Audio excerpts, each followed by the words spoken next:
Welcome back to Kings of Columbus. I'm Bill Landis. That's Doug Lesmerises. Doug, we're switching it up on people. I don't mean to make them too alarmed, but as you just said before we started recording, you're giving me the ball on this here episode. I like to think of it as, sometimes a point guard wants to play off the ball a little bit, right? Just run through some screens, get in the corner, take some jumpers. So I got to tell you, I like having the ball in my hands, but I could use a little breather. And frankly, the audience could use a breather. They've had a lot of me the last two episodes because you haven't been here. So the voluptuous sounds of Philly Billy were a welcome relief for everyone here. Yeah, I'm more of a screen setter, so I don't know in podcast dynamics. I don't really know how that works, but no, you're like Jokic. You're like a big guy who can handle and like find cutters and stuff. So we're good. We're good. Yeah, we're I am not going to cut though. I'm not going to cut. I'm going to stand in one spot and go like this. Bill. That's fine. Big That's shock. Fine. We'll find you. Yeah. And then once you pass it to me, I'm not passing it back. No, of course not. Why would you? A ball. One pass is all you need. I'm sorry. One ball is all you need. So Ryan Day had a press conference on what's today? Tuesday. And Doug wasn't there. So I because he was working on Kings of the North stuff. He's got a lot of things going on. I watched.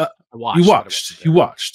But you weren't there to ask your questions, I think. But you know the gist of what Ryan Day said. We had some snap judgments on that. If you want to check those out on the podcast feed on YouTube or in your podcast feed of choice.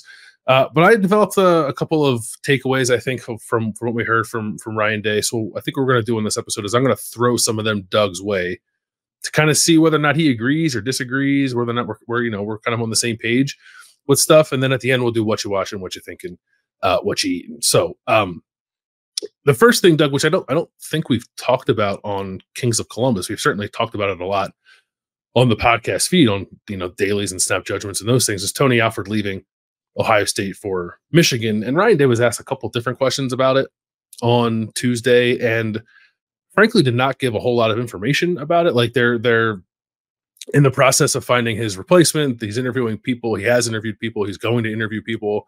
Sounds like they want resolution by the end of this week. I thought it was interesting that he said he wants the running backs to be a part of that, to have some FaceTime with those candidates, if it's at all possible, I guess like via Zoom. I can't imagine running backs coaches are flying to Columbus to interview in person for this job. Sidestepped a lot of them, like the Michigan specific stuff, which I did find interesting.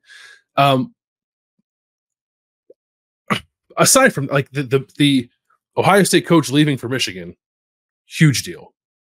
Ohio State like having to replace its running backs coach in the middle of spring practice, while odd, I don't think is like that big of a deal, right? I don't think this is a holy crap, what are they going to do kind of moment. Like, and if Tony Alford had decided to leave Ohio State to go to Nebraska, I don't know if we'd be giving it as much oxygen as we've been giving it the last week. So I guess let's like try to separate the Michigan of it from like the actual like mechanics of coaching the team. And like when it comes to the mechanics of coaching the team, like where are you on 1 to 10? This is a colossal deal that Ohio State has to replace its running backs coach in the middle of March.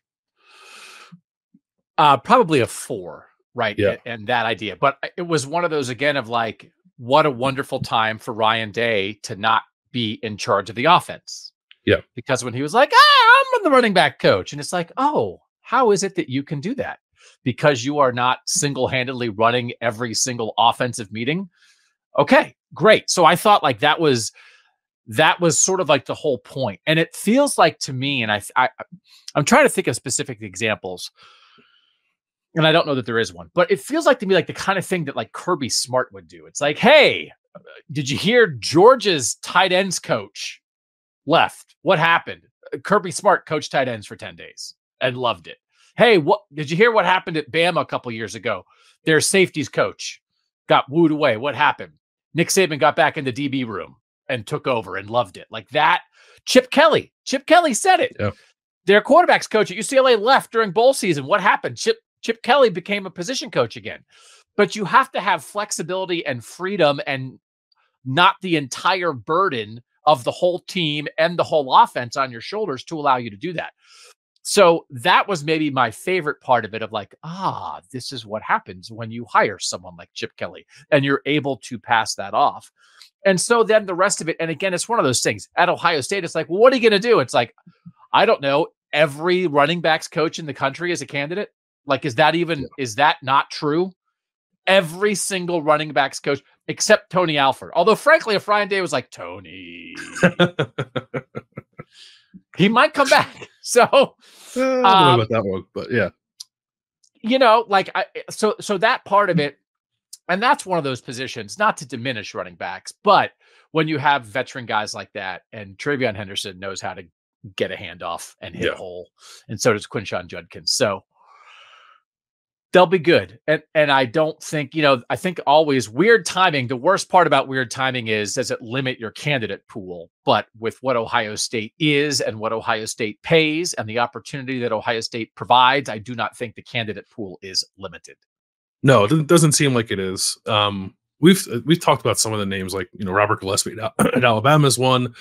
DeMarco Murray at Oklahoma is one that we've kind of heard and discussed. Like, I honestly, I don't know really where it's going to go. All I know is that, to your point, like, Ryan Day is going to try to find the best running backs coach in the country to come here, and Ohio State should have the means to land that person. So I'm not really concerned about that. I think you feel a little bit for like James Peoples and Sam Williams-Dixon, like, who just got here and lost their coach, right? Like, I think that is a very different dynamic than Travion Henderson and Quinshon Judkins, even Dallin Hayden. And that's how Tony Alford got here, because Stan Drayton left the day after signing day, and Mike Weber was like, what? Yeah. So again, that idea, unfortunately, it's not the first time and it's not the last time that a player will be like, hey, you're my football dad. My mom said you're going to take care of me. You're left. What? But that's the nature of the beast. And so from that, it's worth saying, but also, sorry, but like it's cutthroat, baby. It is. And it's probably more impactful on a kid like James Peoples, who's pretty far from home. Like, Sam Williams-Dixon is from around the corner. So that's probably different there too. Did you watch the press conference or just listen to it? Watched it. What did I watch it on? I watched it on what's that place called? The Podcast. All right. It's live streams available every time Ryan Day's at the podium at the podcast on YouTube. Even Berm, like the Berm was zoomed out, and then someone in the YouTube chat comments was like, Berm, can you zoom in? And he zoomed in. And it's like, that is full service. Berm's right there. Like, if you ever want to, direct the show, basically, just drop a comment and Berm's right there watching them all, and he'll do whatever you say. I don't know that I've ever seen Ryan Day smile wider than when he was asked about, like, hey, how fun was it to coach the running backs? It's like for 1 week. And now I get, like, he's simultaneously, like, trying to find Tony Alford's replacement. And maybe it's not even 1 week. Maybe it's like for the 90 minutes on the field and however many minutes they are in the meeting room, he can, like, stop being a head coach for a little bit and, like, just be the running backs coach. And he seemed, like, very happy with that. Like, and it almost made me feel good for him. It's like, I know your job is chaotic. You get paid handsomely for it. But, like, to, like, kind of take a step back from it and just sort of do football things as a running backs coach. It's like, yeah, I'm glad you get to scratch that itch for a couple of days. Sometimes the way head coaches talk about this stuff, you want to say, you used to have that as your job. And then what you wanted? You wanted money and power. So you did this to yourself. You know who's happy? Lifelong position coaches. Super happy. Except when their head coaches are yelling at them and make them stay until 3 o'clock in the morning, making them cancel cruises with their family because they have to stay and work in the summer. But other than that, extremely happy. But yeah, I mean, it's what I'm too successful. Yeah. I don't, I mean, that's the whole, right? So lucky for me, lucky for you, right? We've never been, now you are the content manager here at the podcast. So you have some oversight responsibility. But fortunately, like for me, nobody has ever decided to give me any power beyond here's our microphone, ding dong. So I guess if someday I'm in a corporate boardroom saying, spend that $1 million, I'd be like, man, I wish I could be in front of a microphone right now. That'd feel good. All right. One other thing Ryan Day was asked about Tony Alford going to Michigan was the idea of, like, Tony Alford taking state secrets to Ann Arbor. What do you make of that? Like, is that a thing? Because I don't think it's a thing. It was like a double-barreled shotgun of Dave Biddle with, like, did he steal secrets? And Nathan Baird saying, do you feel betrayed? And I was like, he's pinned. That's a 10. He's knocked out on that. So I say this coming from the standpoint of, when Ohio State hired Greg Madison, I asked like 10 questions that were like, why are you here? He came from Michigan because Ohio State hired, when Ryan Day took over, he hired Al Washington and Greg Madison from Michigan. And Al Washington his dad played for Ohio State. He's from Columbus. He had coached at Cincinnati. He was at Michigan because it was a good job for like a scooch. And then he came to Ohio State. It's like, okay, like but Greg Madison had been like in the Harbaugh family. Like Greg Madison was like right. Although he'd worked with Urban too, but like he was a real Michigan dude. And I was very much like, you can't just show up here. This is not how this works. This is not allowed. Tony Alford, 9 years at Ohio State, an Ohio guy, right?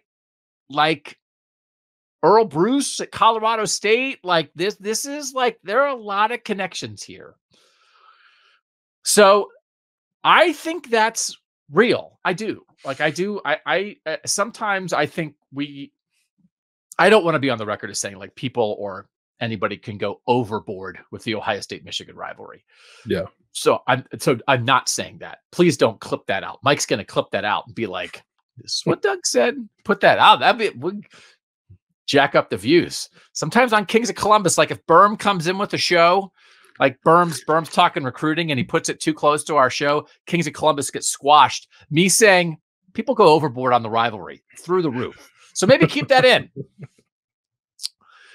I do think that's real. Like this is, and I was talking to some people like kind of when it went down that like were like raised, like people in the business who were sort of raising an eyebrow. Like, is this real?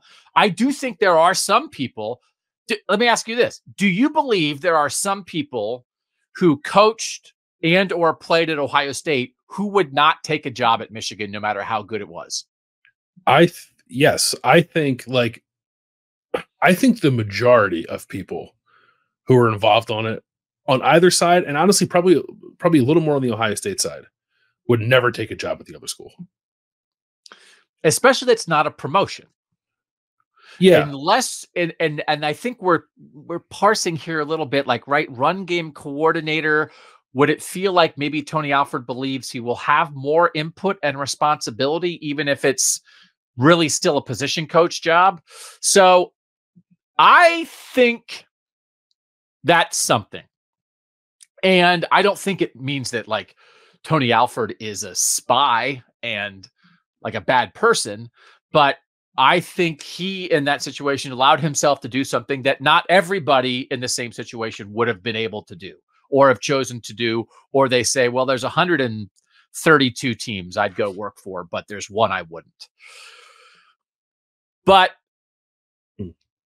in hindsight, or maybe even in the moment, even maybe before it happened, do people think maybe that the Tony Alford experience at Ohio State had run its course to some degree, and that is part of it?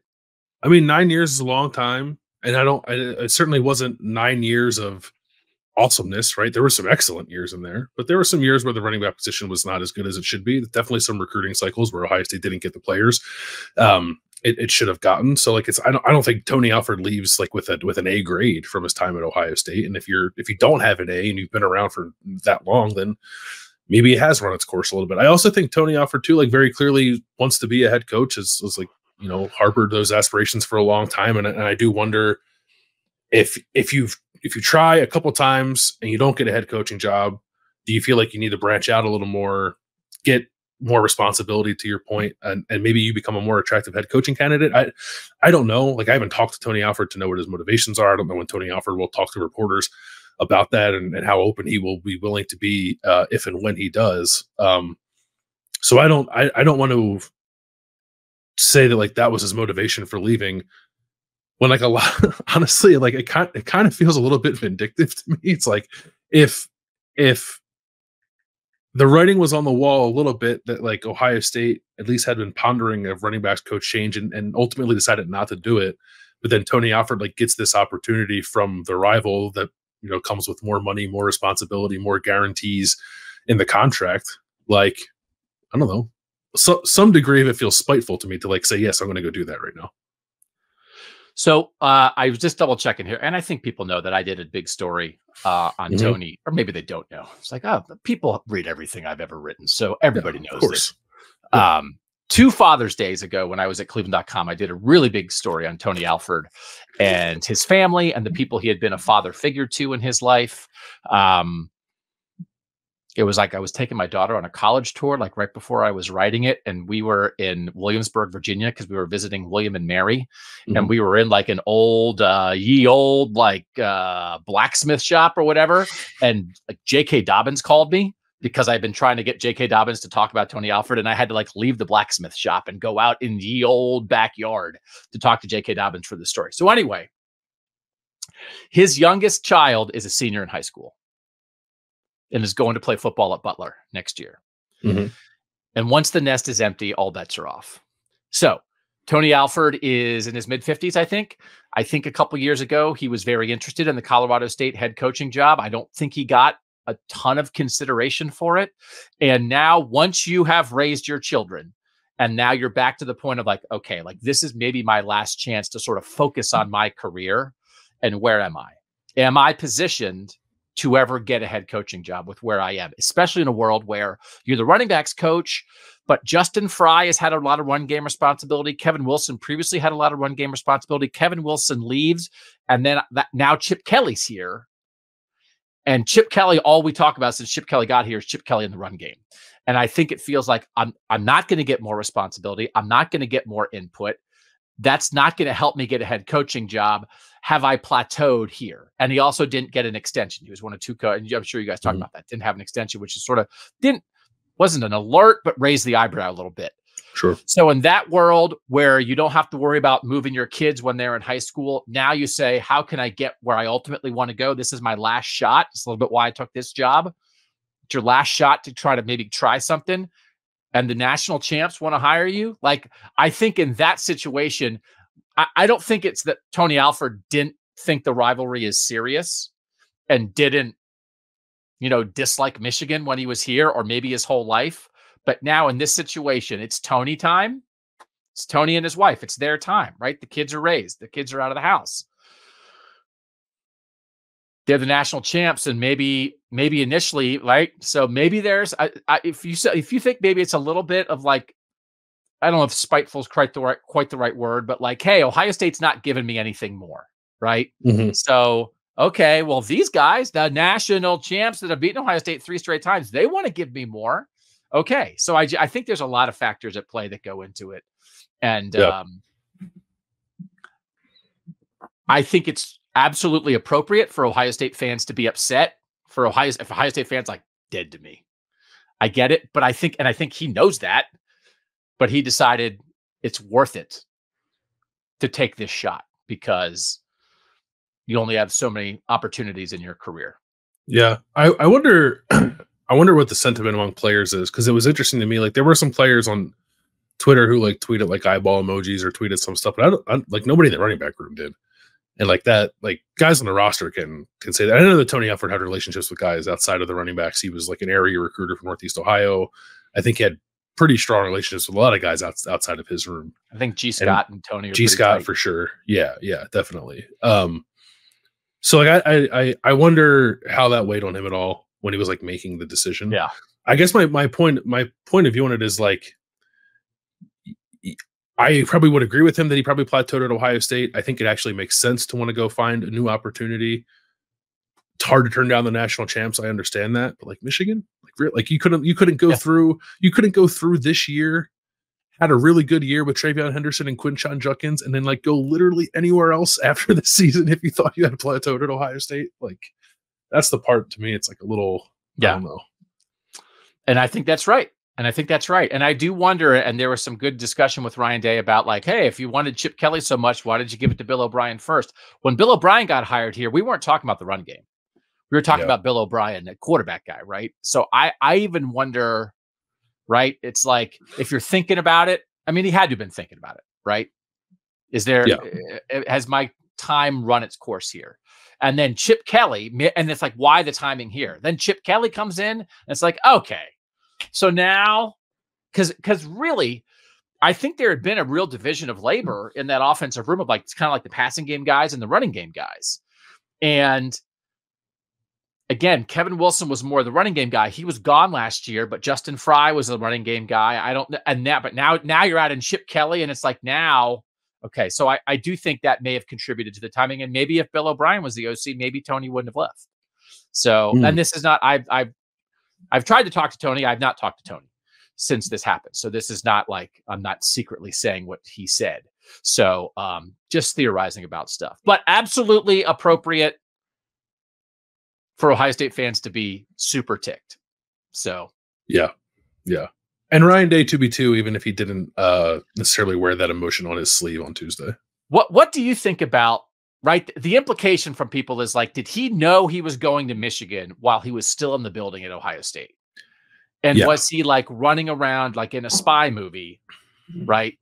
Remember like in spy movies when everybody would be like, I have a tiny camera. And now it's just like, get your phone, man. Spies. Everyone has a tiny camera. Yeah. It's like, oh, cool. Wow. Like in the 70s, it's like, man, I wish I could be a spy so I could have a tiny camera. So, I mean, but like, so let's play that. So you're Tony Alford. You have an idea that you're leaving.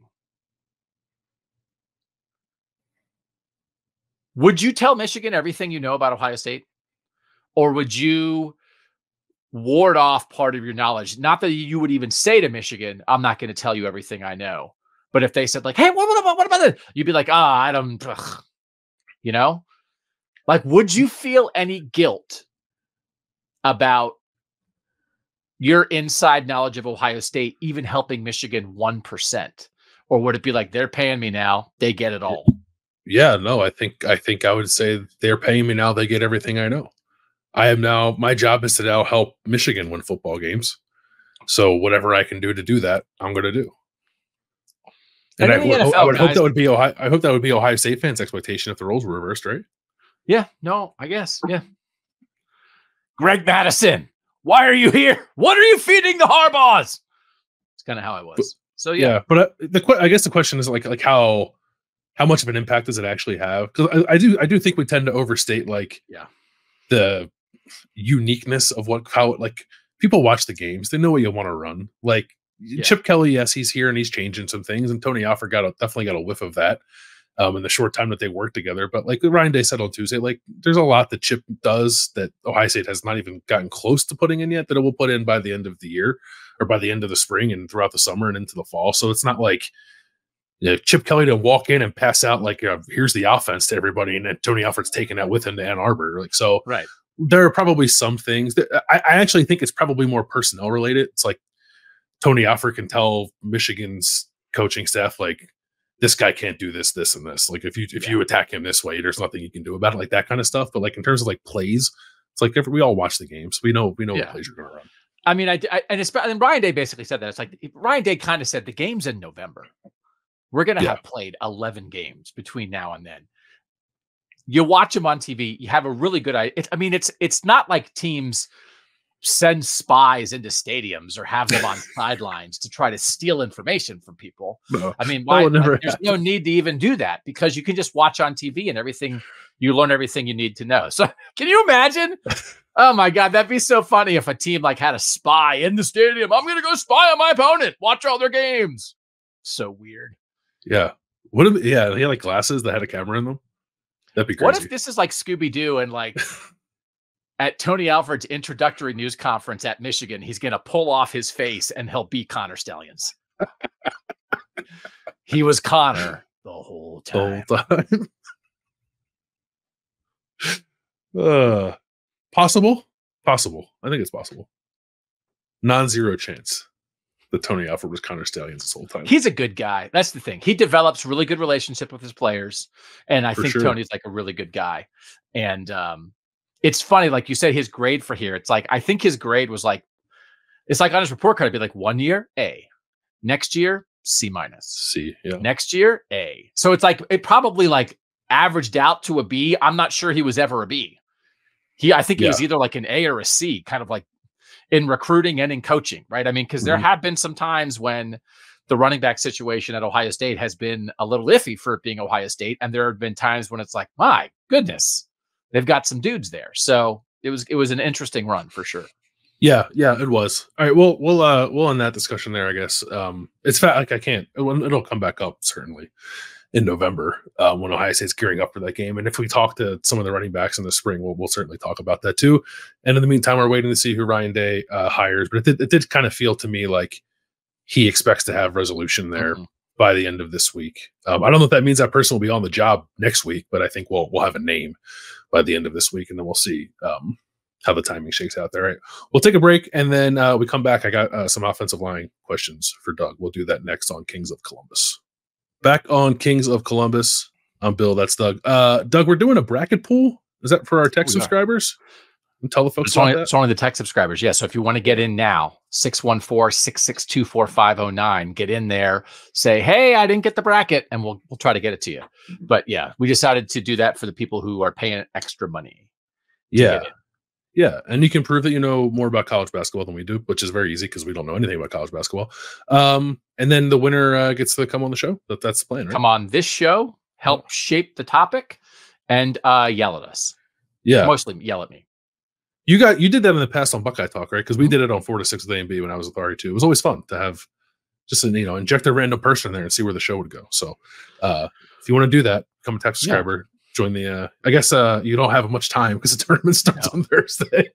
But if you want to quickly sign up, sign up and shoot us a text and say you want to do it, and maybe we can send out one more reminder like Thursday morning or something to let people know about it. All right. I have offensive line concerns. You're concerned. I'm interested. Yeah. No, I'm not.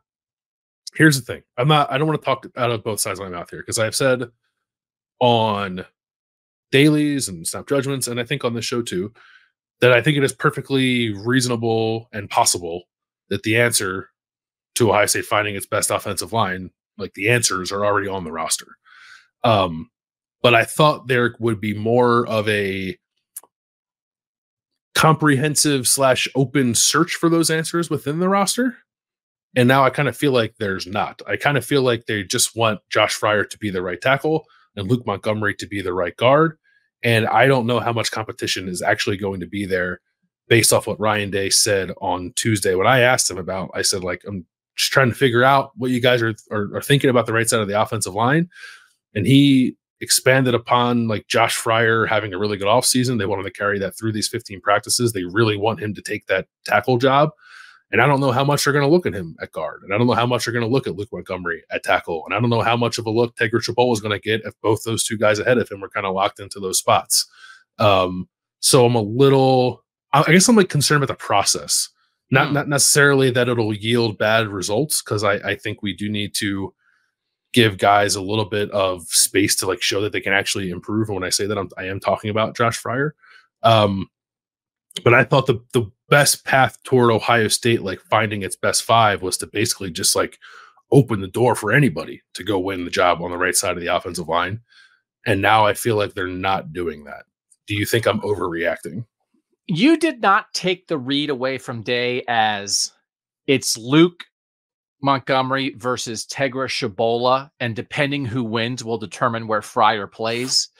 That Luke Montgomery is competing at guard, Tegra Tshabola is competing at tackle, and Frier will play the opposite. I did not take it that way. I think I like that better than my initial reaction to my initial reaction to it was, and part of it was, I asked Ryan Day, do you view Josh Fryar, Luke Montgomery, and Tegra Tshabola as three guys who could play guard or tackle? And he said Josh Fryar and Luke Montgomery, yes, could play both, but they view Tegra as more of a tackle. Yes. And I don't. I think Tegra's a guard. And like also, when Tegra's played, he's only ever played guard. The last 2 years when he's played, he's only ever played guard. So like I've taken that as Ohio State also thinks he's a guard. So maybe that's just like my priors coming into play. I think Tegra could play tackle, but I think he is much better suited to be a guard, and I think he will be a guard at the next level when he gets there. So that to me, like kind of like threw the whole thing out of sorts for me. But if the way you just spun it is like the actual way of it, that is a little more palatable for me, I think. Yeah, I took it more as if it's Tegra and Josh, we think the better lineup is Frier at guard and Tegra at tackle. If it's Luke and Josh, we think the better lineup is Luke at guard and Josh at tackle. And Josh can play either. Josh has had a great offseason. Josh is going to start. But that Josh's position will be determined more by the winner of the other two, which is maybe, I don't know if it's an equal competition, but I thought it still sounded open. So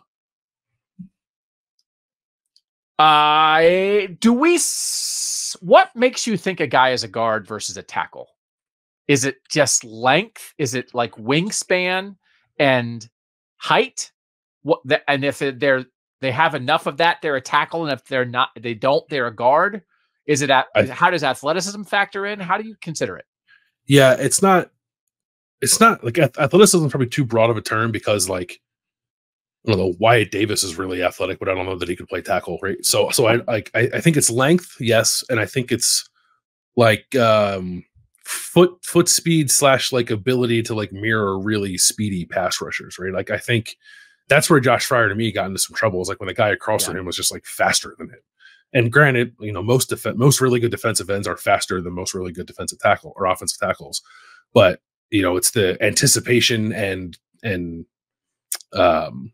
short area quickness maybe to not get beat with speed all the time that I think kind of separates whether or not you are a tackle or a guard. Because like clearly you can be a guard and run a like really good 40 for a big man and pull and get out in space and look really athletic. So it's not like one position's athletic and one position's not. But when I look at Tegra and when I look at Josh Fryar, I see more like powerful, heavy-footed guys as opposed to like Luke Montgomery, who granted is not as big as either of the other two, but maybe is a little more nimble. And I think like I can see him playing tackle more than I can see the other two. So that's where I go back and forth with nimbleness, because that's my instinct as well, right? More of a big guy, road grader, you're a guard, good feet, a little quicker, you're a tackle, you can deal with pass rushers. But you and I have been discussing Gard of Palo for on a decade now. And this was back when we were at Cleveland.com, and like the Buckeyes had good guards and the Browns had good guards. And we were going to do a whole thing about like the athleticism of guards and being able to get out and pull and all that kind of stuff. And it continues to percolate. But under that idea, then I sometimes think, yes, like who's the most athletic of Luke Montgomery, Josh Fryar, and Tegra Tshabola? Luke Montgomery. And that's why he should play guard, because they want to get him out. Because we've talked about this. There have been times, right? Pat Elflein, right? Billy Price, maybe Wyatt Davis, like when they've had some guards who are like, ooh, watch that guy get out and lead and pull on a play. That's an athlete. And if that's what they want Luke to be, it does feel of those three, he's best suited for that. So maybe his edge and athleticism is why they want him to be a guard. And then they just hope that Tegra or Josh is like long enough, like with DeJuan Jones, right? Just get your hand on a guy, push him wide, even if your feet aren't great. So sometimes like I go back and forth, but that's where I've landed maybe in this circumstance on the athleticism actually leads Montgomery inside as to outside. And I've also thought about the idea on Kings of the North, when we are going to do, we're hoping, to have players on during the season and stuff. We've talked about, I think we should have a segment every week. I thought we could call them like the Dancing Bears of the North, where we pick out, we meaning you, pick out a particularly athletic play by an interior offensive lineman, where a guy gets out and moves like a 320-pound guy with some feet. And then we try to have him on the show. And we talk about like these athletic interior guys. It's an extension of Gard of Palo. Maybe we just call it Gard of Palo. But like in that world, it's like, oh, maybe we'll have Luke Montgomery on Kings of the North, right? So are you conflicted about that sometimes on what athleticism means when you're trying to decide whether a guy should be at guard or tackle? Yeah, I am. And I think part of it is like scheme specific too, which is like a point that Ryan Day made, like, and kind of like set this whole conversation in motion on the first day of spring practice when we saw Luke with the guards. And then I can't remember who asked about, I think it would have been Dan Hope, maybe from 11 Warriors, who asked about Luke Montgomery playing right guard. And Ryan in the midst of his answer said, like, with some of the schemes we'll be running this year, we like the idea of Luke playing guard. And like that got my antennas up because I'm curious about where the scheme is going. And again, on Tuesday, he said, like, this run game is going to look a lot different. So like, I'm really excited about that. And I think it makes perfect sense. He might want the more athletic guy playing guard. I would worry slightly about like Luke Montgomery, I think, is listed as like 305, and like, he kind of looks like he's more like 290. Like he's not skinny, but he's not 320 pounds either. And I do wonder about like anchoring against like 300 plus pound defensive tackles and stuff like that. I think mostly though, I want Luke Montgomery to play tackle and guard, and there's only one of them. So I think maybe that's my biggest issue at the moment. Yeah. I'm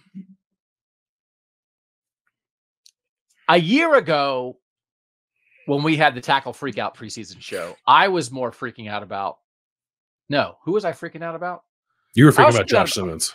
Yeah.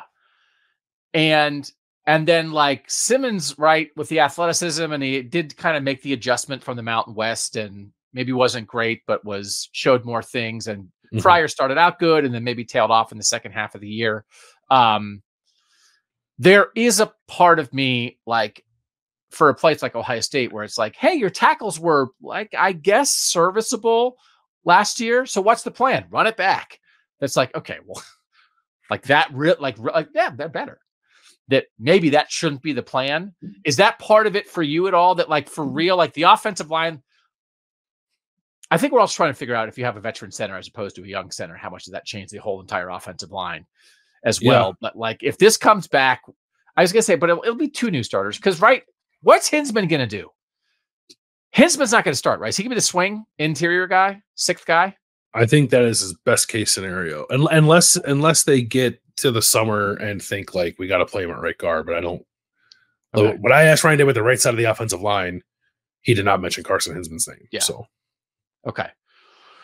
So, yeah, like, does this keep you on alert for post-spring portal tackle? No, I don't know if any more alert than I would have been already. Like, I was like semi on alert, I suppose. Maybe less so than last offseason, but still thinking that they'll at least take a look at what could become available after spring practice. I don't know. I'm not as concerned about the offensive line now as I was going into spring, like last spring. And I think part of that is, like, you make a good point about the center position, like having a veteran guy in there who, like, knows how to handle stuff, I think is really important. I just get a little, I don't know. Worried is probably too strong of a word, but it catches my attention when it seems like the plan going into the spring is one thing, and then spring football starts, and that's not really what the plan is. So, like, I'm just wondering kind of about, like, their thought process on things and if it's going to yield the best results. Yeah, no, it's certainly not settled. And I, over time, have perhaps oversubscribed to the theory of, if they're saying good things about a player, it means he's not playing that well and he needs to be puffed up. And if they're, like, saying bad things about a player, it means that they're worried about him getting a big head. So, like, you know, when they're like, Josh Fryar had a great spring, it's like, did he? A great offseason. It's like, are they trying, like, to pump up a guy that they are realizing, like, probably one way or the other must start, and they want him to feel happy and confident? Or did he actually kick butt for the last couple months? And so I'm not trying to take anything away from Josh Fryar, but sometimes when I'm trying to read between the lines, I can fall into a trap of, like, oh, they're praising Josh Fryar. That's terrible news, which actually probably is not fair. Do you think if spring ball ends, and I guess, like, the word on the offensive line is, like, we liked what we've seen, but we're not 100% sure on positions just yet. We're not going to add anybody. We're just going to carry this into the summer and figure out the positions then. Would you be okay with that? Or do you think, like, if they don't know who their starting right tackle is at their 15 spring practices, they have to go at somebody? Boy, that's a tough question. Right? Confusion from strength versus confusion from weakness. So if it's like, hey, like if it's Luke Montgomery, Tegra Tshabola, and Josh Fryar all look great in the spring, and we just don't know how it's going to work out, then I think you'd be okay. If it's like, we still need to know, then you'd probably want to add somebody. I mean, it makes you wonder, right? The idea of people think this team can win a national championship. We had a discussion. I had a discussion by myself last week about like, could this be the greatest team in Ohio State history? So sometimes when things are coming together and things are happening, it's like, don't you think it's possible that like an All-American might just drop in the portal, like the day after spring football ends, and it'll be like, oh, it's him. Like another Caden Proctor just like falls out of the sky, is like, I'm sick of Brian Kelly at LSU. I'm good. Let's go win a national title at Ohio State. Like that. There's a part of me like I'm probably not going to let go of that until the next portal window closes. Yeah, I don't think I will either. And it's like we waited for it to happen last year and it didn't happen. Like there was not a All-American caliber tackle who decided after spring practice that he was going to go elsewhere. I don't think there was. It also seemed like Ohio State had like made up its mind on Josh Simmons like in the middle of spring with like nothing was announced until after spring practice either. Yeah. So Justin Friar was like, I got a guy. Yeah, like he was just kind of like waiting. There's nobody out there, at least that I'm aware of, that like hasn't committed somewhere that Ohio State like might have cooling just in case, but I don't know. Well, I'm still willing to keep an open mind. I just thought like, and listen, there's still a lot of spring practice left too. Like this Tuesday was the third practice of the spring. It was the first time they had pads on. I remember was a camp. It was summer camp. It wasn't spring practice. I guess it would have been 3 years ago where like we had one idea of what the offensive line was going to be. And then we went out there a week later. It was like Thayer Mumford's playing guard. I'm like, okay. So like things change quickly to figure out the best five. So what Ryan Day says after spring practice 3 is not necessarily what it's going to look like if we get to watch spring practice 11. So we'll see where it goes. I just thought I thought there was a chance like I would ask that question on Tuesday and Ryan Day would be like, last year wasn't good enough. We're going to play guys all over the place. We're going to make sure we find the right answers. And it was more of like, no, we're going to try to run it back mostly and see if we can get Luke Montgomery to just replace Matthew Jones. Like, okay. All right. I also will never get over the fact that Ohio State once upon a time had so many tackles. They played Paris Johnson at guard. Yeah. And ever since that year, it's been like, do they have any more tackles? Like, can you imagine if like, well, Ryan, how do you think it's going to shake out? It's like, well, we've got this sophomore Paris Johnson. We think he has a chance to be Paris Johnson on one leg would be the starting right tackle right now for this team as a sophomore, right? So as a freshman, true freshman, if Paris Johnson was here as a true freshman, Paris Johnson, who competed with Nicholas Petit-Frere to be the starting right tackle, right, and did not win the job and was a backup. Mm-hmm. True freshman Paris Johnson will be the starting right tackle for Ohio State. True or false? True. Yeah. No doubt. Yeah. He started a tackle for 1 year here. He was a top 10 pick in the draft 1 year. Oh, it's like one of those. If he was born 2 years later, slots right in. Yeah. Oh well. Can't change that, unfortunately. All right, let's go to the other side of the ball. And I don't necessarily have a take here. I just want to know how the quote landed in your ears as the guy who has been an ardent supporter of Kenyatta Jackson and what he can become. So Ryan Day was asked about Kenyatta Jackson, was reminded that I think it was last spring that he said like Kenyatta Jackson's an NFL player, and which I think like got you really excited in the first place. And like that did not come to fruition last year. So Ryan was asked about it again on Tuesday, and I found the answer kind of interesting. I won't like read the whole thing, but he said, I'll read this part. We believe in Kenyatta, and when Kenyatta is believing in himself and he's positive, boy, he can be one of the best players on the field. And then he talked a lot about like consistency and like having to have the guys in the room kind of like rally around Kenyatta and like build him up and like give him the confidence to know that he can be a great player. Which I kind of took as like they see it, they don't see enough of it, but there's hope that like maybe this is the spring that it clicks and like the breakout we were kind of waiting for last year might actually happen this year. But I also could see the other side of it where like you hear that and you start to worry a little bit about like, is it ever going to actually click?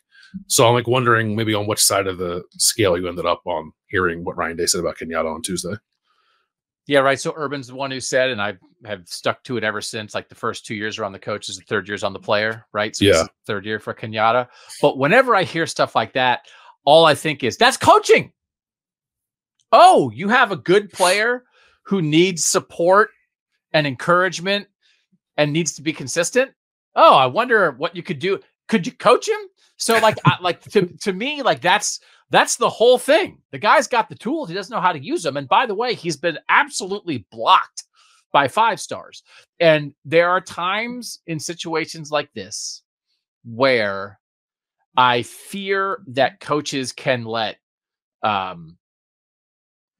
perfect be the enemy of good, right? That it's like, oh, well, Kenyatta really needs to be better against the run, or, oh, he's a little, it's like, could you maybe get him on the field 25 snaps a game and let him try to go tear a quarterback's head off? Like, would that be so wrong? Yes, maybe he'll take a wrong step on one play. All right, maybe he'll get out of his gap and they'll pop you for a 12-yard run. Okay, Sonny Styles will make the tackle behind him. It's okay. But could you find a way to take what he does well and use it? It's his third year. Right. So, like, I don't like conversations like that. Like, I don't like it. Like, what is it? So again, so they're trying to light a fire. I get it. But bringing out the best in a talented young individual is literally what they get paid for. These guys don't show up as finished products. He's a long way from home, man. Right? And maybe, like, it's just one of the things. Jack Sawyer's from right down the road. Like, JT Tuimoloau is just, like, I think an extremely mature individual, right?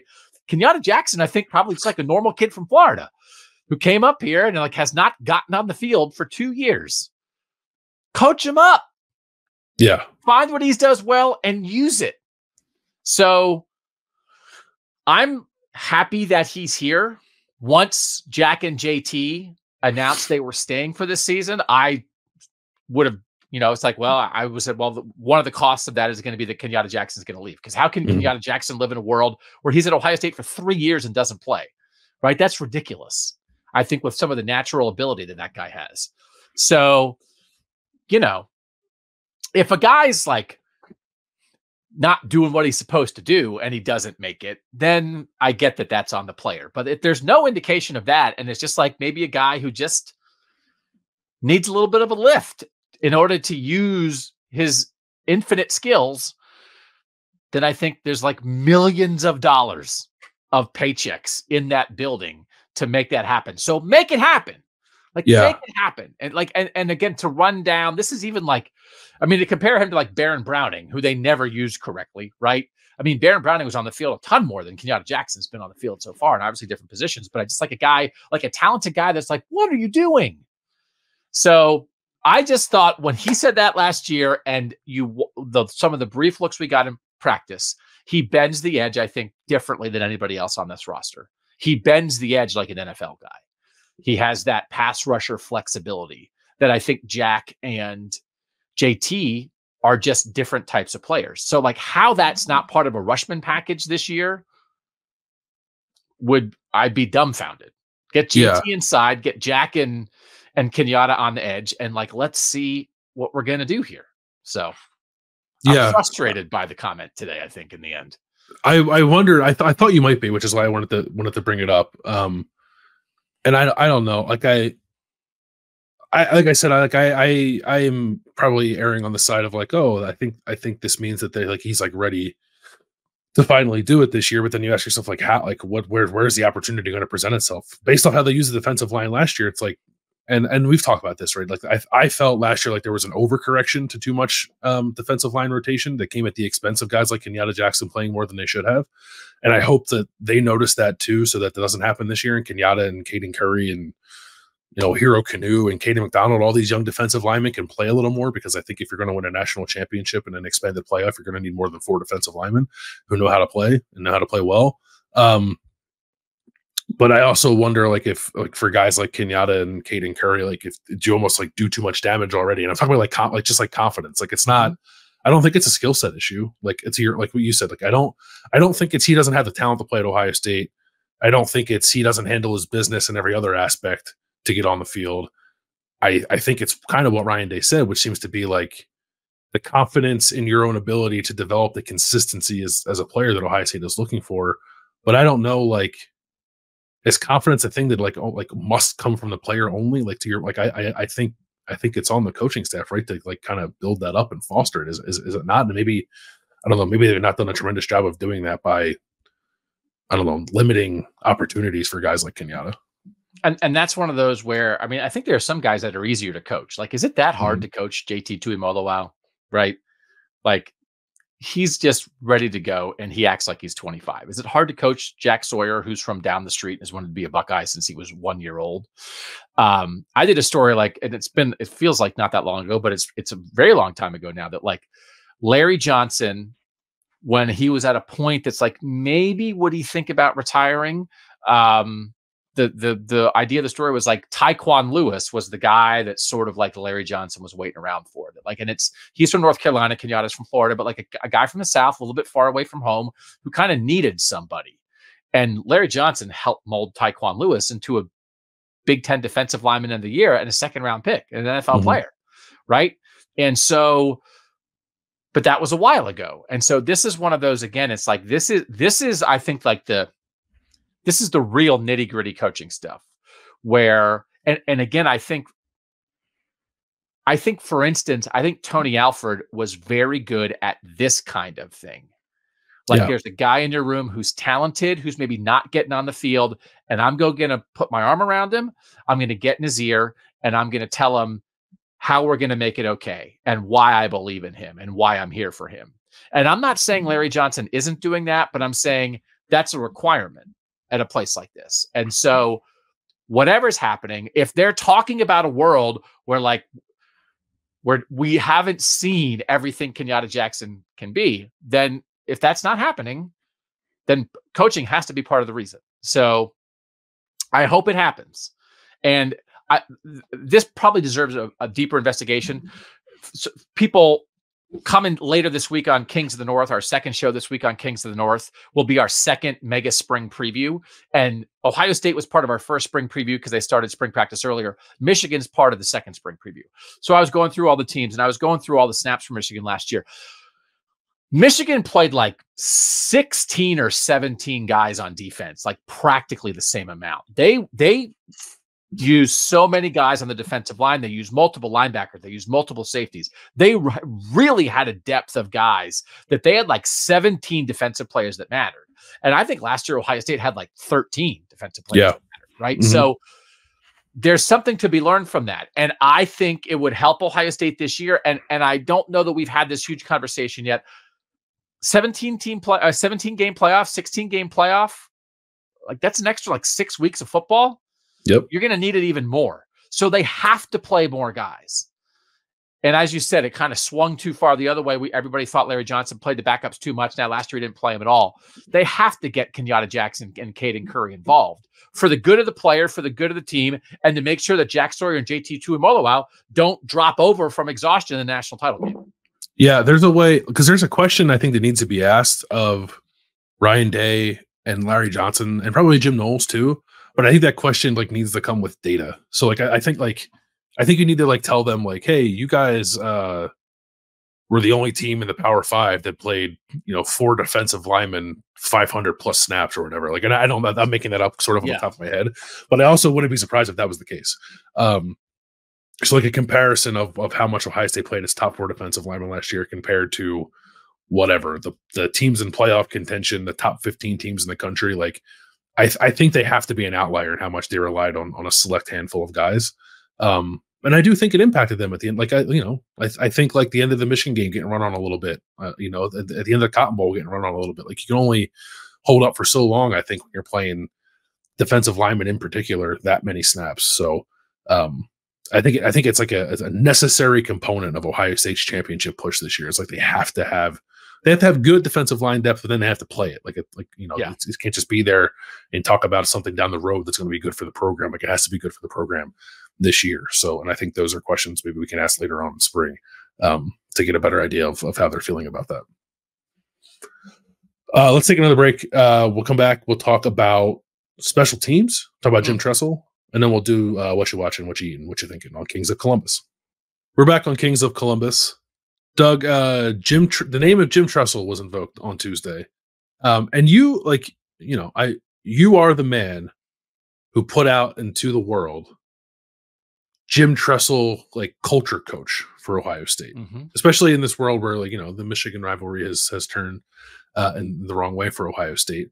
We're not getting Jim Tressel culture coach. We are getting like Jim Tressel special teams influencer for Ohio State. Ryan Day on Tuesday, special teams influencer. Is that a way to make money? I don't know. Is that like on TikTok? It's like, I'm a special teams influencer. Just talk punting on TikTok. Right. So this is the first year that Ryan Day does not have someone on his staff with a special teams designation. The first couple of years, Matt Barnes was like a defensive backs coach / special teams coordinator. Obviously, Parker Fleming was a special teams coordinator the last few years, no longer on the staff. And there is no special teams anything on this current staff. So the plan is for James Laurinaitis and Matt Guerreri to like coach the kick and punt teams, Brian Hartline and Keenan Bailey to coach the kick return teams. Ryan Day sort of involved with all of it. And there's a Rob Keys who's like an analyst who's going to do like a lot of the dirty work in terms of like cutting out film and organizing things for meetings, because all those guys I mentioned also have to coach their own positions. But it's a very different approach to special teams than what Ryan Day has done previously at Ohio State. And it seems like a lot of it, Doug, was influenced by a conversation he had with Jim Tressel in the offseason. Ryan Day said he talked with a few people about the right direction, best practices for special teams after they moved on from Parker Fleming. And a conversation with Jim Tressel in particular resonated with him. And you can tell me, I guess, because you covered Jim Tressel teams, I didn't, how similar is this dynamic to what Ohio State did under Jim Tressel? And then I guess just like sort of generally what you think of Jim Tressel having an influence of some kind on the way that Ohio State's going to go about its special teams business this year. So as soon as he brought up the name Jim Tressel, it made me mad that I had not been on the bandwagon of hire Jim Tressel as the actual special teams coach. Like Parker Fleming out, Jim Tressel straight in, special teams coach. God, that would have been some shows. I think my opinion of how special teams should be coached is based on what I covered here under Jim Tressel. So like I have typically railed against a full-time special teams coach because I think it should be divided up. And it's because that's what Jim Tressel did. And I was trying to look it up. I couldn't find it. They had like different names for the 4 units, right? Kick, cover, punt, return, kick, return. I think one was the Rangers, but like they would have, I don't know if they were all like special forces kinds of names, but they were divided up exactly like that. And I think it makes everything Ryan Day said today, it makes the guys play harder because it's not some 10th special teams coach who's like barely a coach. It's your position coach who's coaching your unit. So you're more invested in that. And it just spreads it out through the staff. And I think it's almost like 2 opposite things at once. One is if special teams matters, then full-time coaches who coach position groups should be involved in it. Like it shouldn't be shuffled off to like the 10th guy. But also, I think special teams, the importance, how much it affects the game has been diminishing, right? With the kick game and the fair catches and all that kind of stuff. And so because it's important, you should spread it out through the staff, but also because it doesn't matter that much, you should spread it out through the staff. One is sort of like the perception that you value it. And the second is it's just not worth it with how much special teams is involved in the game these days to have one person dedicated to it. Parker Fleming didn't have enough to do. He did not have enough to do. So I like all of it. And it really makes sense. This is what you have to do, right? So 10-person staff, you're not making the coordinators coach. So that's 2 out. There's 8 left. The offensive line coach and the defensive line coach aren't going to be involved, right? So they're out. So there's 6 coaches left. So then you take the 4 least experienced of those 2 coaches and say you're coaching special teams. You have 1 unit. And that's exactly what they did. So Tim Walton doesn't have a unit. Tim Walton's old. And the running backs coach is going to come in and replace Tony Alford, doesn't have a unit. But the 4 youngest people on the staff all have a unit. And the 2 defensive guys are in charge of coverage. And the 2 offensive guys are in charge of returns. And it makes total sense. The only thing I don't think they have that I think they should have, because Rob Keys, who's the special teams guy that you mentioned, was a former University of Findlay head coach, I believe. Because I was looking him up the other day. I don't think he was a kicker. I think they should have a kicker in the building. Yeah, he is like his title is like quality control kicking, but I think you're right. I don't believe he was a kicker. So like all the people that they employ, I think it's a little odd that they don't employ a kicker. It doesn't mean that you have to have played the position to coach the position, but Brian Hartline was a receiver and Ryan Day was a quarterback, and like, you know, James Laurinaitis was a linebacker, and you know, a lot of guys, that is how it happens. I think it's a little odd when it comes down to that. When it comes down to a team that missed a field goal that frankly would have won them a national championship, I'd have a kicker in the building as an analyst. Yeah. I wonder how many teams do. Right. That's been like an ongoing conversation. Or like, I don't think you want to pay someone, but you don't have one of your 10 assistants, like a kicking specialist. Right. But I don't know how many teams even have a kicking specialist in the building. Like there are times where we go to Ohio State practice and like the punter's like outside doing their own thing. It's like, who's coaching these guys? And I don't even know that it's for, I just like they should have like a mental coach, right? Just like, what do you have to do? So I don't know. So like but I'm all on board. I'm all about this. I think it is the right decision. And I think they'll be fine, but it's a better use of staff resources across the board. And it also gets Ryan Day a little bit involved. It's so much better. How much better? It's like 100 times better. It's way better than like, hey, we have an interview with Parker Fleming. How's the holder? Yeah, right. Getting good hold? Is the holding good?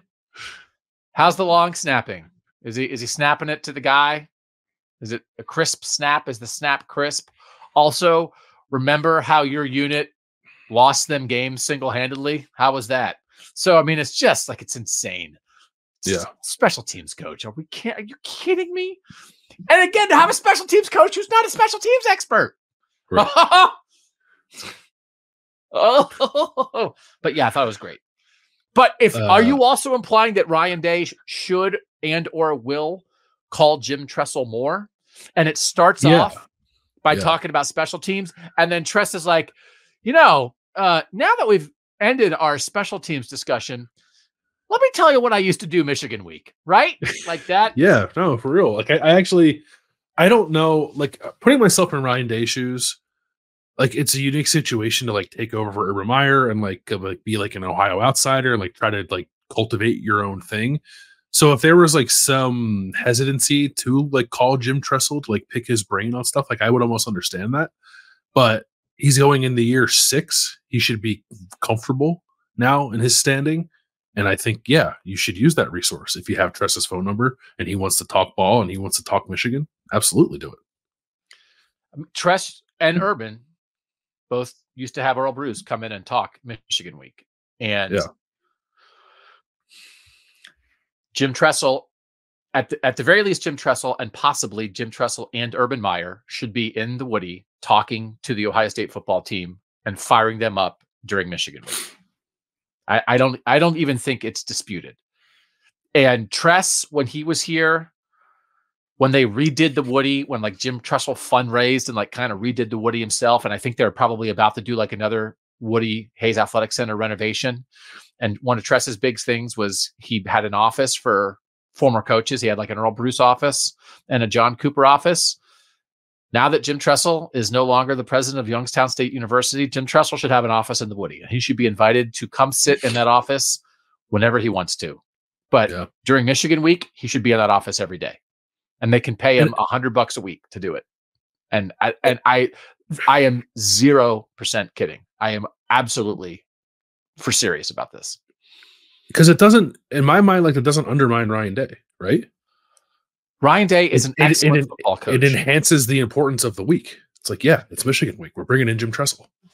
Because like there are some things, it's not only that Jim Tressel was 9-1 against Michigan, it's that Jim Tressel was born and bred a Buckeye. It's that Jim Tressel grew up loving Rex Kern. It's that Jim Tressel's dad was going to go play at Ohio State and then had to go off to the war. It's that Jim Tressel grew up in it in a way that Ryan Day didn't.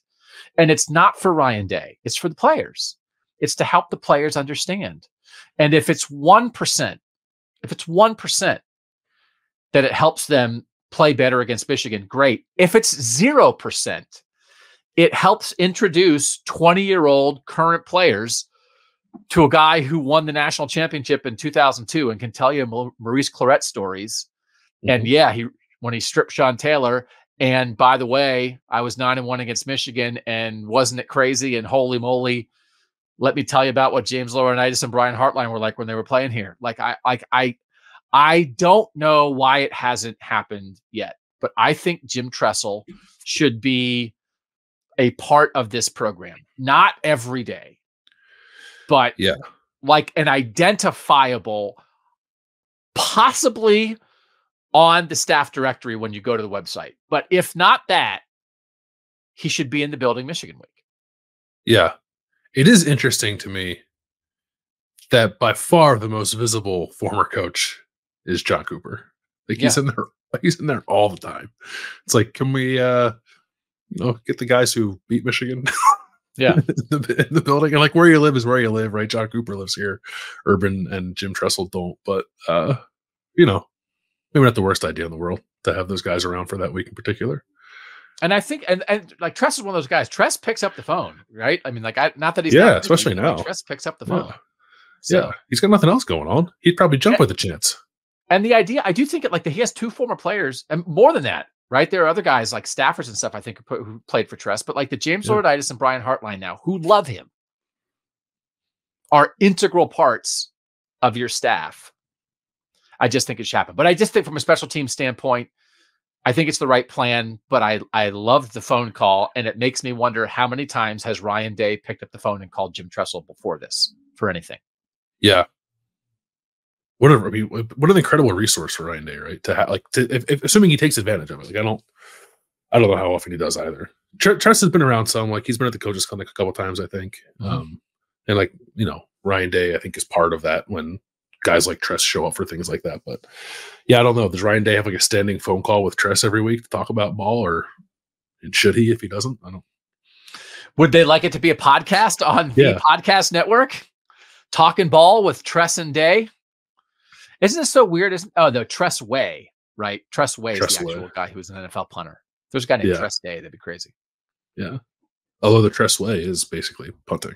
I know that feels fake. I think that guy's name was like Roger Silverstein, and then like when he was little, he loved Jim Tressel, and he's like, I'm going to change my name to Tress Way. The Tress Way. Yeah.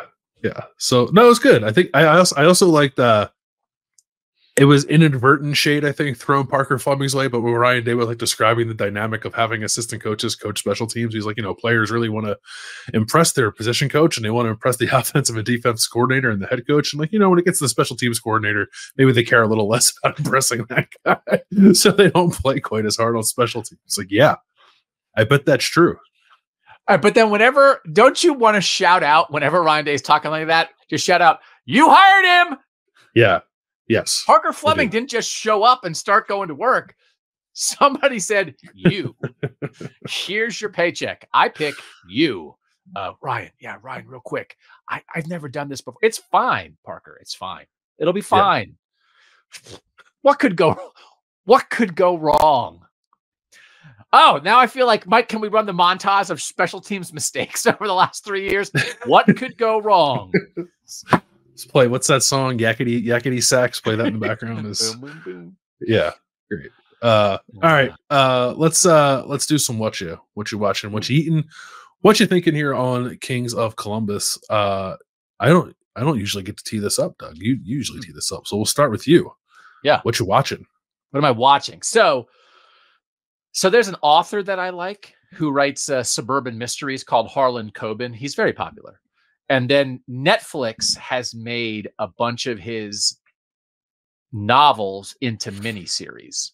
So I've been watching them lately. I've read all the books, but I have a terrible memory, so I don't remember what happened in the book, so I can watch the miniseries and not have it spoiled. They have names like Safe, Stay Close, Fool Me Once, I think is the new one that was out this year. But the funny thing about him is when he writes them, he lives in New Jersey, so all the novels are based like in the suburbs of New Jersey, to the point that like Steve Politi, who's the columnist for NJ.com, who we both know, one time in one of the books, he was like somebody was having a news conference, and in the book, he was like, even that bald sports reporter from NJ.com was at the news conference. And I was like reading it. And I had to message Steve Politi. I was like, you're in the book. All the miniseries are set in England, though. So it's kind of weird. Yeah, but I think one of the things is like all his things are like suburban technology. So everybody's like always like doing something on their phone, and like whatever the next technological advancement is, he's always like writing about that. So there's CCTV all over the place in England. That's like, if you're a criminal, it's like, oh, how are we going to catch this criminal? It's like, oh, well, the criminal walked past 74 cameras between the house where he burglarized and the bus stop. So let's go to the cameras. So maybe it's that. But he just said, I don't know. Like, I think they have like a team that does it in England. They just do it in England. So I've been enjoying those. I would recommend the Harlan Coben novels. They're like nice, quick mystery reads.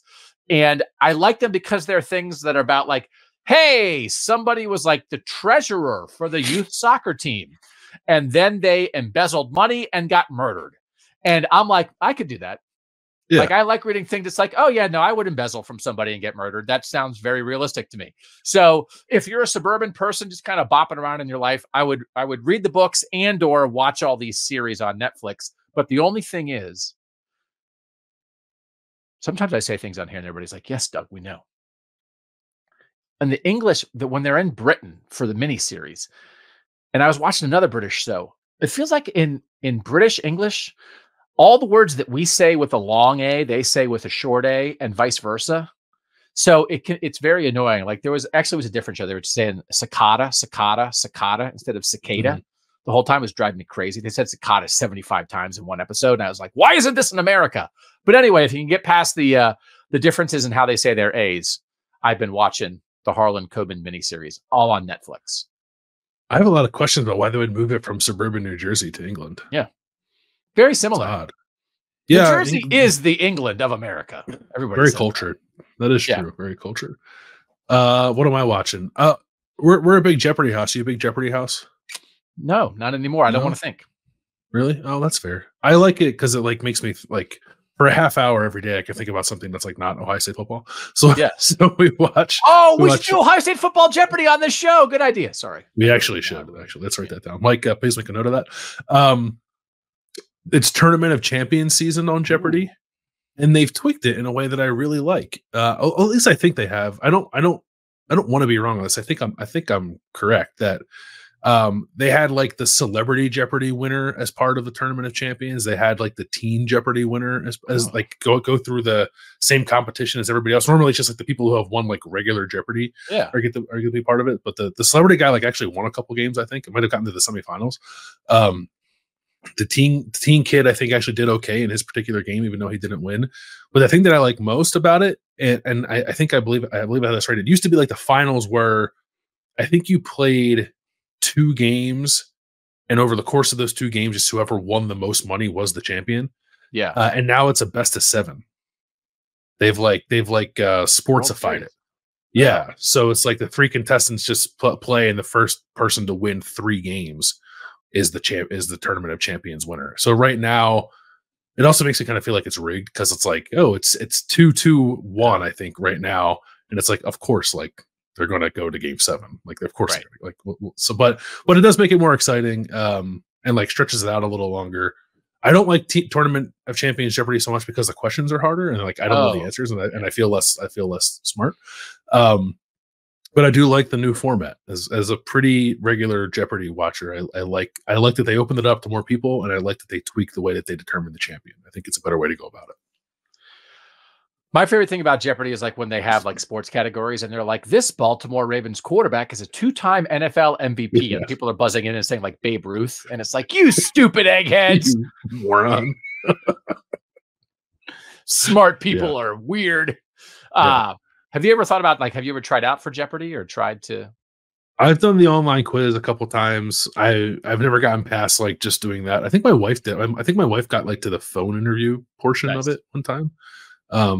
But yeah, I've done it. I don't think I'd do well on it. Like I do okay sometimes, like watching it on TV and shouting the answers on my television. But like in the actual game where I have to like do the buzzer and answer in the form of a question, I don't think I'd be very good at it. I would be the guy who like keeps not getting things right because I don't answer in the form of a question.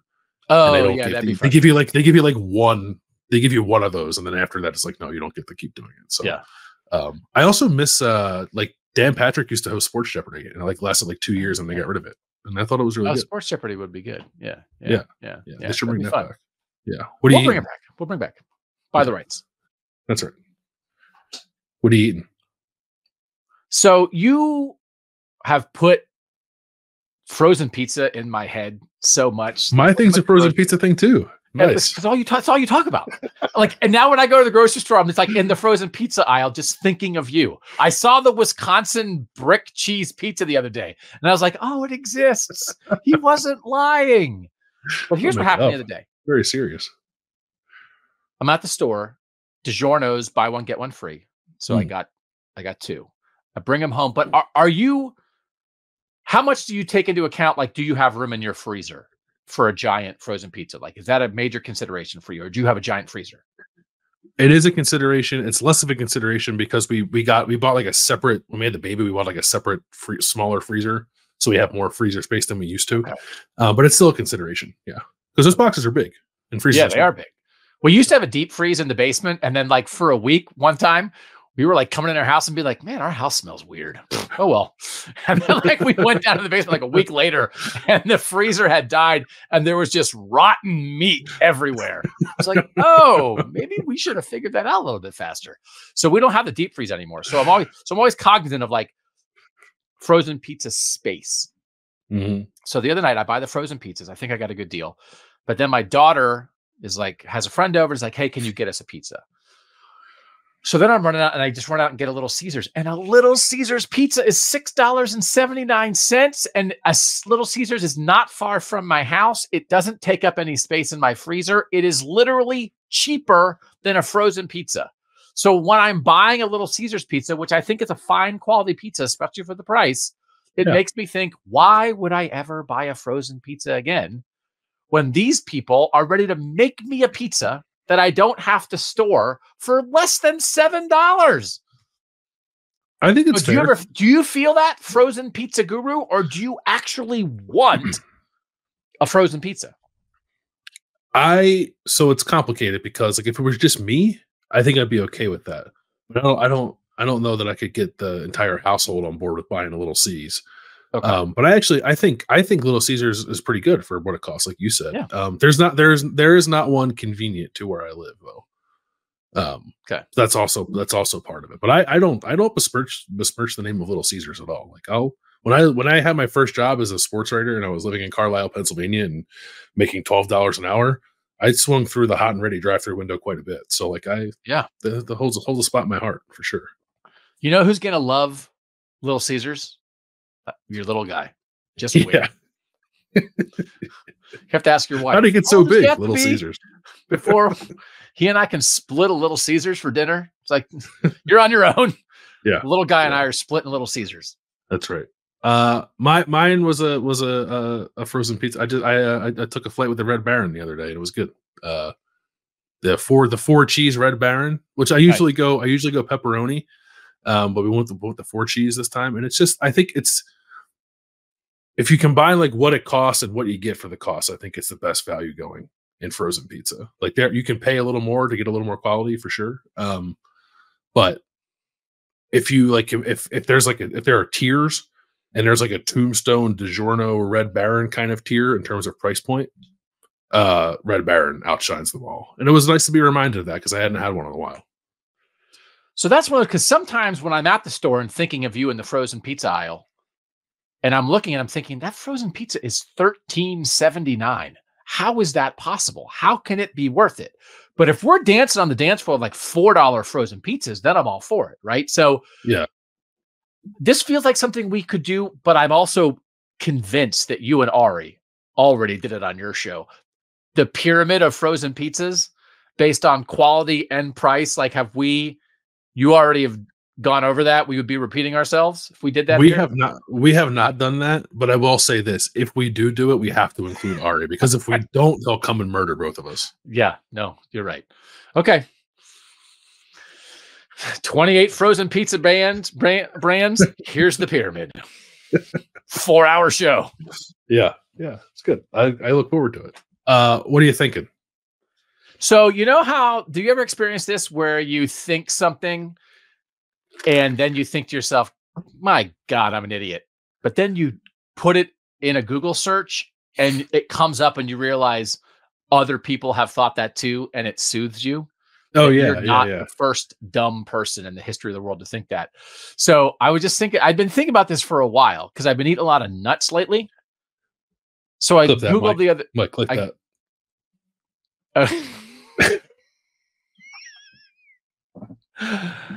Remember when we used to do like, and that's book 13. Yeah. That's what I figured. Oh, So well, that's I Googled, are nuts wood? Because sometimes I think, aren't I just eating a tree? Oh What my is the God. difference? Couldn't I build a house out of this thing I'm eating? Are nuts wood? And I'm not the first person that ever Googled that because it's out there in the world. And people are like, no, they're not wood. They're seeds of like the fruit of the tree, you idiot. But I was glad that was not the first time that had ever been Googled, are nuts wood? Because sometimes you eat a nut and you think, I'm eating wood. What's the difference between this and chewing on a tooth? I'm eating wood. I've never thought that. I think it 4 times a week are nuts wood. I apologize for people on YouTube who saw my camera moving. Me laughing. I have like auto tracking on my camera, and me laughing, my camera followed me and it didn't reset to the right position. So that's why my camera was moving around. Are nuts wood? Okay. Yeah. Nice. No, I've never thought that.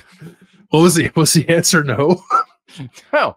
Yeah, it was like people, it's like on one of those like Quora or whatever, where like people answer, and everybody's answer was like, please someone take this computer away from you for this ridiculous question.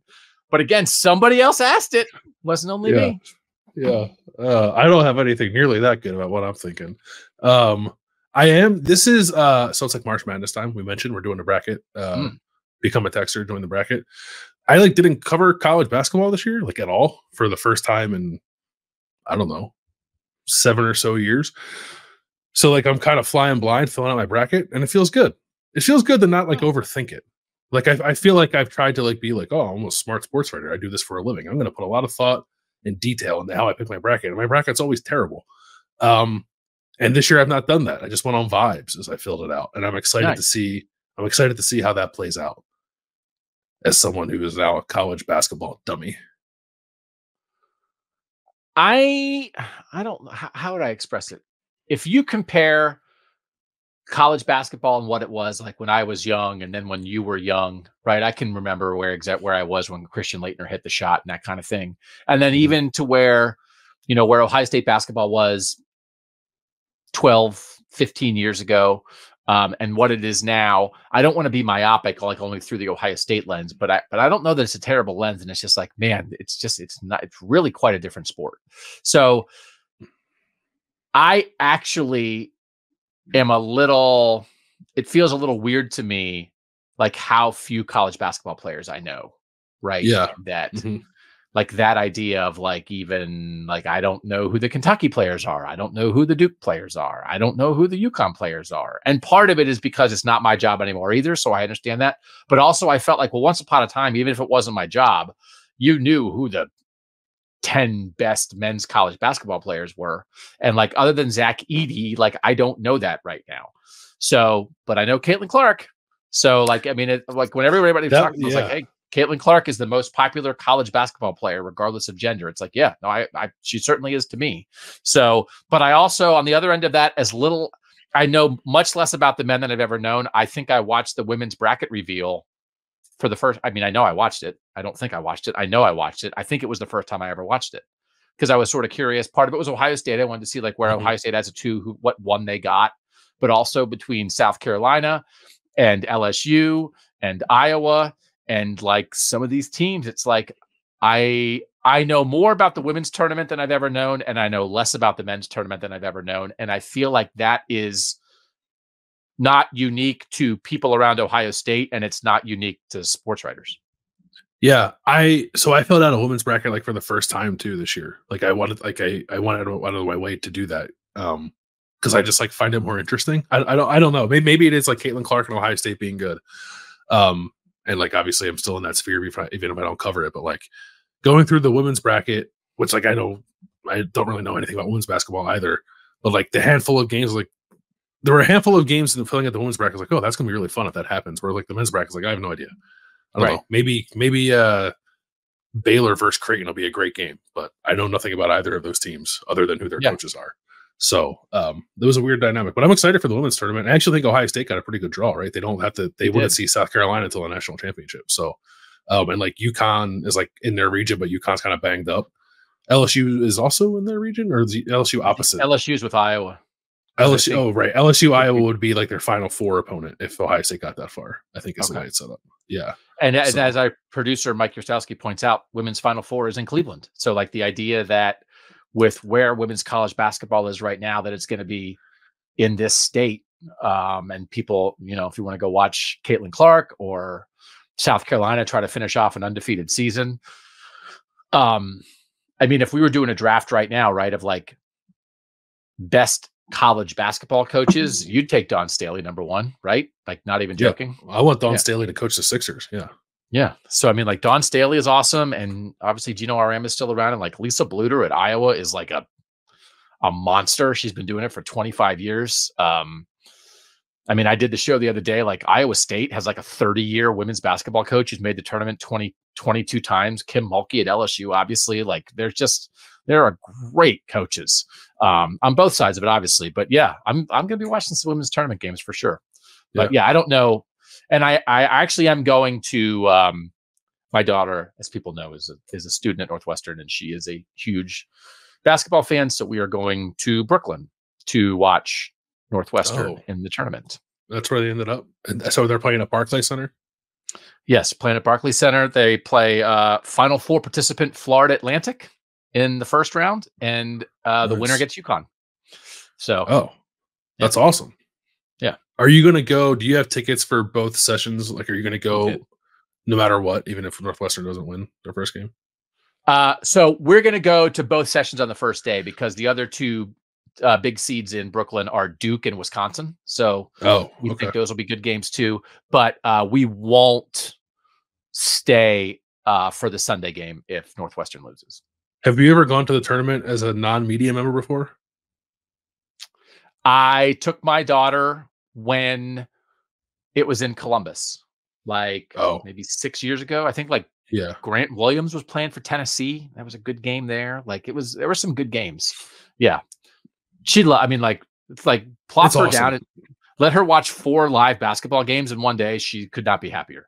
Have you done it? Have you gone to a tournament? Not as a non-media member, no. But like, I've gone, like, the times that I have gone to cover Ohio State, I have like gone to the other session to like watch those games, like on press row, which is like, you know, granted a pretty good seat to watch a basketball game from, but like just to like sit in the atmosphere and watch the tournament. It's really cool. So I don't know if people listening are within driving distance of being able. The trade-off is like you don't get to sit on your couch and watch all the games, like which is not. It's no small thing, but if you're able to get to an arena and like sit there and watch 4 tournament games in one day, it's really cool. So I would recommend it if you can. All right, we'll wrap it up there. Thank you for listening to Kings of Columbus. Thank you. You thought with you hosting that we'd go shorter, and that I wouldn't shut up. And we went long. Maybe. I thought we might be like an hour 15.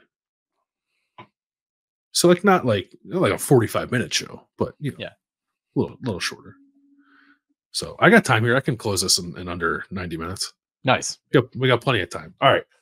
Again, thank you for listening to Kings of Columbus. Thank you for checking out everything we do here on the podcast, whether you watch it on YouTube or follow it in your podcast feed of choice. Ohio State is back into the swing of spring football. Spring practice number 3 was Tuesday. Spring practice number 4 will be on Thursday. We'll be there. We'll have more stuff from that. And then we're building up to the spring game on April 13th. Also remind you, check out Kings of the North. Separate podcast feed, separate YouTube feed, but Doug and I are there as well, talking about all things Northern football, not just Ohio State, as those other programs are going through spring ball as well. We'd appreciate if you check that out and get on board with what we're doing there. So for Doug, I am Bill Landis. Thanks again for listening. That was Kings of Columbus.